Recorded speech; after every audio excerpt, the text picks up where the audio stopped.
압구정TV입니다. 오늘은 7월 16일 목요일입니다. 이 전세 현황에 대해서 방송을 해달라는 요청이 있어서 오늘은 이 전세 시장 현황에 대해서 한번 말씀을 드리려고 합니다.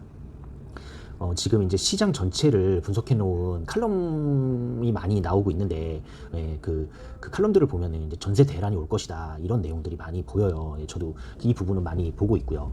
일단 저는 이제 압구정 위주로 한번 말씀을 드리려고 합니다. 이 압구정동은 구축 재건축 아파트이기 때문에 전세금은 이 내부 수리 상태에 따라서 금액이 한 1억에서 크게는 뭐 1억 5천 정도 이렇게 차이가 나요. 그래서 내부 상태가 수리한 지 뭐 10년 이상, 뭐 20년 이상 이렇게 지난 경우에는 한 1억에서 1억 5천 정도가 저렴하고요. 이제 뭐 최근에 수리를 하셨다든가 아니면 굉장히 뭐 시스템 에어컨이 설치된 정도로 특 올 수리를 하셨다든가 이러면 시세보다 좀 더 받으시는 이런 형태로 지금 전세가 진행이 되고 있고요. 시세는 뭐 구현대, 신현대, 한양, 미성 관계없이 35평대가 한 6억 5천 정도 시세를 상당히 오랜 기간 유지하고 있었는데, 최근 뭐 올해 봄부터 한 2억 정도가 상승해서 시세가 한 8억 5천 정도를 유지하고 있어요. 그래서 수리가 잘 된 집 같은 경우에는 8억 5천에서 뭐 9억 5천도 계약된 케이스가 있고요. 수리가 좀 안 된 경우에는 한 7억 5천 정도 이렇게 형성돼서 기준액이 한 8억 5천 정도 형성이 되어 있습니다. 그리고 뭐 50평대 같은 경우에는 12억 정도의 진행이 보통 됐었는데, 지금 마찬가지로 2억 정도 상승한 14억 정도의 이제 계약이 되고 있어요. 이것도 뭐 구현대, 신현대, 뭐 한양, 미성 관계없이 이 금액을 유지하고 있습니다. 근데 이제 문제는 지금 전세 물건 자체가 많이 없다는 거예요. 지난번에도 한번 말씀드렸지만 그 보유세가 인상됐는데, 그 인상된 보유세를 이 전세금이 상승한 부분, 예를 들어 2억이라고 보면 2억 부분을 월세로 전환하셔서 이렇게 반전세 형태로 내놓으시는 경우가 많아요. 그래서 이런 반전세 형태로 나온 물건은 조금 적체가 되고 있습니다. 아직 그 수요자들은 전세면 전세, 월세면 월세, 이런 방식으로 이제 알아보시는 분들이 많은데, 이 반전세에 대한 수요는 사실 뭐 100%라고 치면 10%, 20% 정도였거든요. 근데 일단 물건은 많이 반전세로 나오고 있기 때문에 이 수요자분들이 아직 완전히 이런 물건에 대해서 적응을 하는 상황이 아닙니다. 그래서 반전세 물건들은 약간 적체가 되는 모습이 보이고 있고요. 일단 그 재건축 실거주 요건이 이 6.17 대책에서 신설이 되면서 이제 2년 거주를 안 하면 이 조합원 분양권 신청이 안 돼요. 그래서 그 대책이 이제 나오고부터는 이렇게 얘기되던 재계약들도 지금 이제 소유자분들이 재계약을 안 하고 이렇게 입주를 하려는 현상들이 있습니다. 그러면서 만약에 이제 지방에 계시거나 뭐 이렇게 뭐 해외에 자주 계셔야 돼서 이렇게 압구정에 거주를 하실 수 없는 분들은 아예 비워놓겠다 집을, 이러시는 분들이 별로 이렇게 말씀을 드리면 많지 않을 것 같은데 상당히 많아요. 그래서 따져보면 그 인상 전 기준으로 30평대로 보자면 인상 전 기준 그 6억 5천이라는 보증금을 반환해주는 그 이자를 보고, 이자를 2년간 계산을 해서 또 2년간 비워놓는 관리비 부담을 계산을 해서 이렇게 보면은 한 4천만 원 정도가 나오거든요.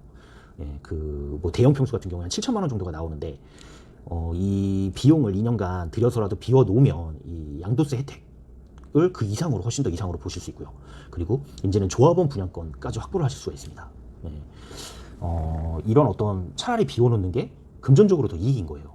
이런 부분 때문에 소수가 아닌 많은 분들이 지금 집을 비워놓을 계획을 세우고 계십니다.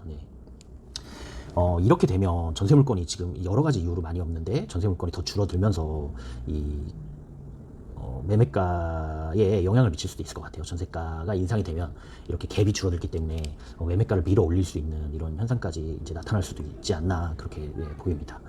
그리고 지금 이제 이번 달 7월 이슈가 임대차 3법 이 시행이 있어요. 아직 뭐 정해진 게 없어요. 뭐 여러 가지 법안들이 이제 발의가 돼 있다고 하는데, 뭐 일단은 내용이 정확하게 나와야 뭐 이 부분에 대해서 설명을 드릴 수 있겠지만, 지금 이제 만기가 된 집 같은 경우에 소유자분들이 전세 보증금을 최대한 이렇게 더 받아 놓으려고 하는 현상이 있어요. 그러면서 이제 전세 물건이 가뜩이나 없는데, 너무 고가로 나온 물건은 계약하기 힘들기 때문에 물건은 더 이렇게 없어지는 상황이고요. 이 임대차 3법이 예를 들어서 소급 적용이 된다고 보면 만기가 다 돼서 시행 전에 이미 인상된 금액으로 재계약을 완성한 케이스가 있을 거고, 아직 만기가 도래하지 않아서 인상 전 2억이 저렴한 금액으로 이 법을 맞이해야 되는 이런 두 가지 케이스가 나올 것 같아요. 예, 이 부분은 조금 이제 무슨 요즘 뭐 임대차 5법이다 해서 어떤 표준 금액을 제시하겠다 뭐 이런 내용들이 있는데 사실상 쉽진 않아 보이고요. 그러면 뭐 이렇게 물건이 같이 나왔는데 시간이 좀 지나서 같이 나왔는데 어떤 물건은 2억 정도가 저렴하고 어떤 물건은 2억 정도가 비싸고 이런 현상이 있을 거예요. 상한율이 있기 때문에. 그렇게 되면은 어떤 또 다른 부작용들이 나올 수 있을 수도 있습니다. 네, 그런 부분은 뭐냐면은 제가 보기에는 임대를 놓기 위해서 이렇게 소유자분들이 해주시는 부분이 있어요. 임차인들을 위해서. 오래된 아파트다 보니까 뭐 오랫동안 임차인이 거주한 경우에 뭐 도배를 새로 해주신다든가 뭐 화장실을 새로 해주신다든가 싱크대를 새로 해주신다든가 이런 부분을 많이들 하시거든요. 근데 만약에 이 상한율이 적용이 돼서 6억 5천에서 5% 인상을 해야 되는 경우 아니면 8억 5천에서 5% 인상을 해야 되는 경우 이게 시장에 나올 금액이 다르잖아요. 그렇게 되면은 이제 저렴하게 임대를 하실 수밖에 없는 분들은 이 비용을 그 내부 수리에 대한 비용을 임차인에게 전가할 가능성이 굉장히 높습니다. 네, 이 부분도 그 저렴한 금액이 아니기 때문에 이런 어떤 작은 부작용도 있지 않을까 이렇게 생각됩니다. 지금 이제 압구정 현장 분위기는 뭐 임대차를 알아보시는 분들도 많이 없어서 이 부분도 조용한 상황이고 또 매매 역시 알아보시는 분들이 많이 없어서 좀 조용한 분위기입니다. 또 현장 분위기 들려드리겠습니다.